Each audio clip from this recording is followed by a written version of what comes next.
Hello friends, Radhe Krishna. कैसे हो आप सब? तो मेरे ख्याल से आप लोग जहाँ भी होंगे अपने अपने स्थानों पे सब ठीक ठाक होंगे। तो दोस्तों, आज के ब्लॉग की शुरुआत कर दी है मैंने इन सुंदर सुंदर से फूलों से। तो देखिए, ये हैं गुलाब के फूल जो कि बहुत ही सुंदर हैं। तो लोगों ने अपने घरों के आंगन में इस तरह के फूल लगाए होते हैं। और ये है हमारे घर के साथ ही नाशपाती का पेड़। तो यहाँ पे देखिए, नाशपाती के तो भंडार लगे हुए हैं। बहुत ज़्यादा मात्रा में यहाँ पे नाशपातियाँ लगी हुई हैं। तो आज मैं और पतिदेव जी गए थे गांव वाले घर। तो आइए बताते हैं कि वहाँ आज हमने क्या क्या देखा और क्या क्या कैप्चर किया आप लोगों के लिए। ये देखिए मैंगो। पिछली बार जो हमने मैंगो दिखाए थे वो बिल्कुल छोटे छोटे से थे, लेकिन आज ये देख लीजिए मैंगो बहुत बड़े बड़े हो गए हैं।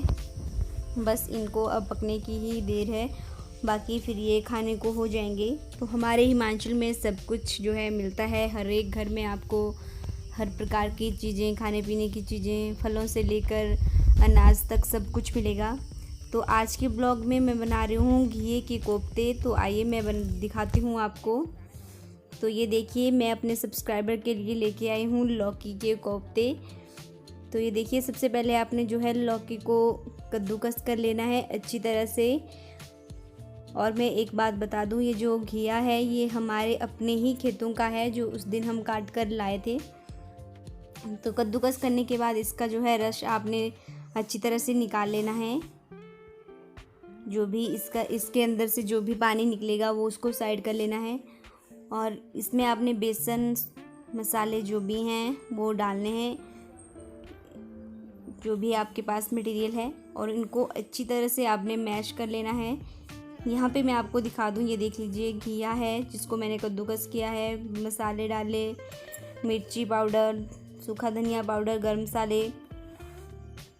तो ये रेसिपी जो है मैं आपके साथ शेयर कर रही हूँ क्योंकि हमारे सब्सक्राइबर्स की डिमांड होती है कि वो कुछ नया लेके आएँ। तो आज मैंने जो भी बनाया हुआ था घर पे तो मैंने आपके साथ शेयर कर लिया। अब इस तरह से इसको जो है आपने मैश करना है अच्छी तरीके से। ये देखिए यहाँ पे जिस तरह से किया जा रहा है। और यहाँ पे मैश करने के बाद छोटे छोटे लड्डू टाइप इसके बना लिए हैं। तो इस तरह से जो है लौकी के कोफ्ते बनाए जाते हैं। बस इसको बनाना बहुत ही आसान होता है। ये देखिए, यहाँ पे मैंने लगभग सभी के बना लिए गोले। और बस इसको अब तेल में तलाई करनी है, अच्छी तरह से तेल पकने देना है।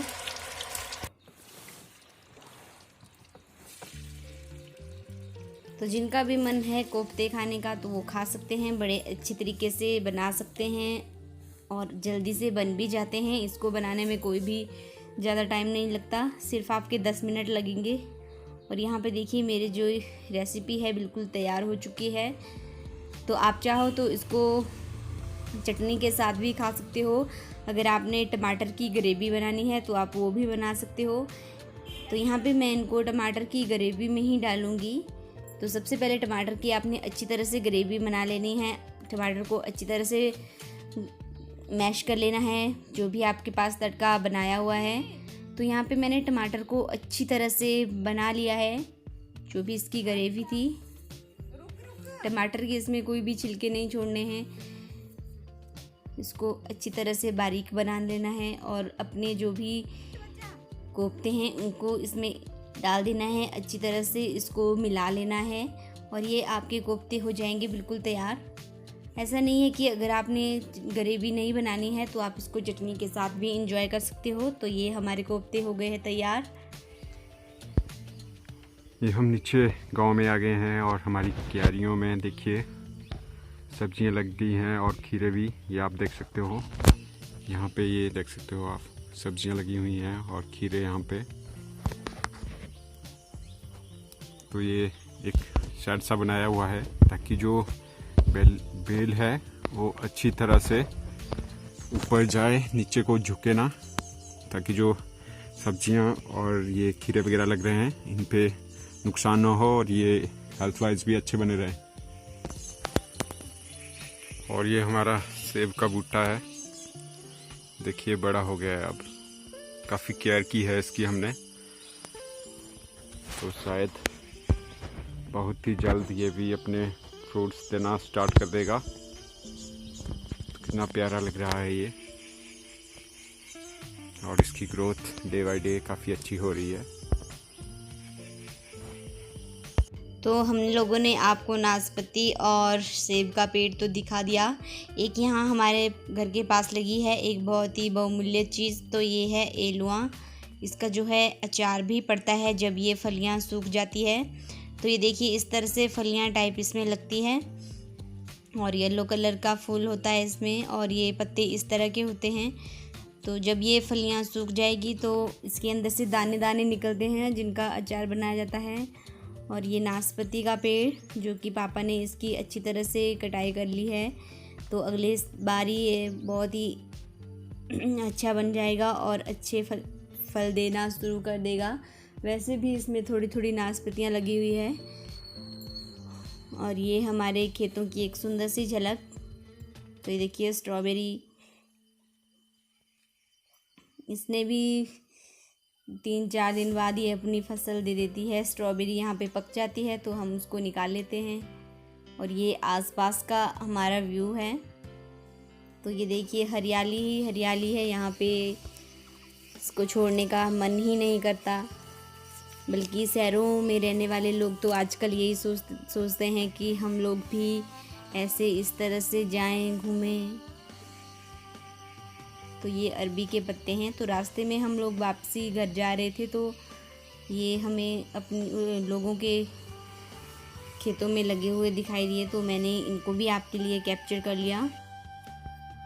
और साथ ही आपको दिखा देते हैं अखरोट का पेड़। तो अखरोट का पेड़ भी यहाँ पे, क्योंकि ये वाला पेड़ हमने आपको नहीं दिखाया था, तो इसमें भी अखरोट लगे हुए हैं।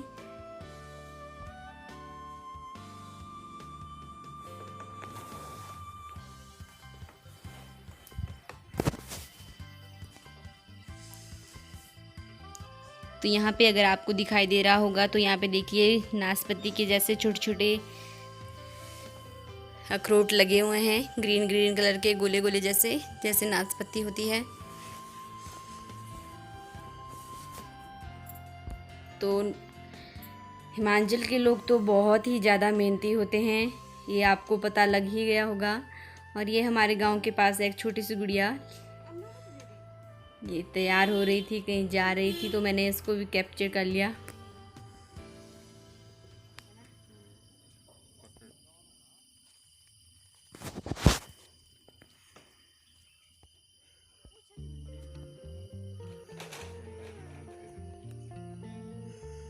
तो आजकल लोग अपने अपने कामों में व्यस्त हैं, और ये हमारे ही गांव का एक भाई है।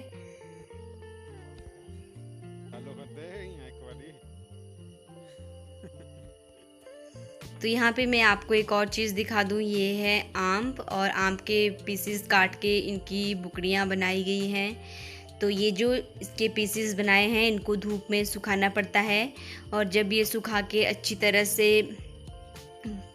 पक जाएंगे तब इनको हम बाद में, जब भी आपने कभी गर्मियों के टाइम चटनी वगैरह बनानी है तो इनके बना सकते हो। जिस तरह यहाँ पे कच्चे आम है, आप अगर आपके आसपास भी हैं तो आप उनको काटिए, इस तरह से पीसेस बनाइए, धूप में सुखाइए, और सुखाने के बाद किसी डब्बे में पैक करके रख दीजिए। और ये है जामुन का पेड़, तो यहाँ इसमें भी जामुन लगना शुरू हो गए हैं। और ये आड़ू का पेड़ है। तो इतने सारे पेड़ जो हैं हमारे आसपास हैं फलों के, तो फिर क्यों कोई बाहर की चीज़ें खाना पसंद करेगा।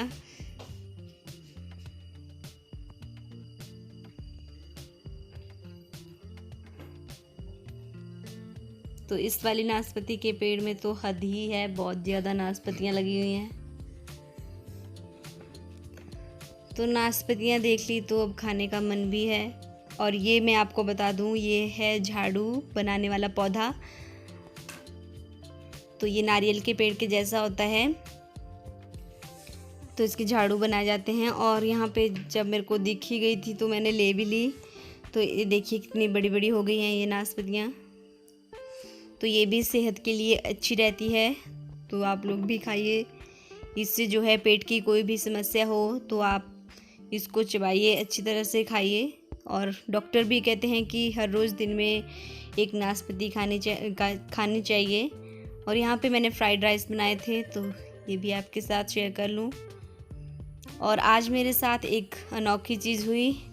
तो यहाँ मेरे कान में रात को कुछ घुस गया था, तो मैं सुबह उठते ही आ गई थी डॉक्टर अंकल के पास। तो मैंने बोला अंकल मेरे कान में कुछ घुस गया है, तो उसको निकाल दीजिए। तो अंकल ने निकाल दिया। तो इसलिए सावधानी बरतनी चाहिए हर जगह पे। तो ये सब रात को मेरे साथ घटना हो गई थी। तो इसलिए मैं यही बोलती हूँ कि अपने बच्चों को भी ध्यान से रखिएगा घर में, क्योंकि आजकल जो है इस तरह के कीड़े मकोड़े जो हैं घरों में घुस जाते हैं। तो बच्चों का भी उससे बचाव करना चाहिए। हर टाइम सफाई का भी विशेष ध्यान देना चाहिए। लेकिन अचानक से कभी कभी ऐसा हो जाता है, तो इससे घबराना नहीं है। तो ये तो था आज का ब्लॉग। तो नेक्स्ट ब्लॉग में मिलेंगे आपसे। और ये है हमारे सुबह का सुंदर सुंदर सा नज़ारा। तो डियर फ्रेंड्स, मिलेंगे अब नेक्स्ट ब्लॉग में। तब तक के लिए अपना ख्याल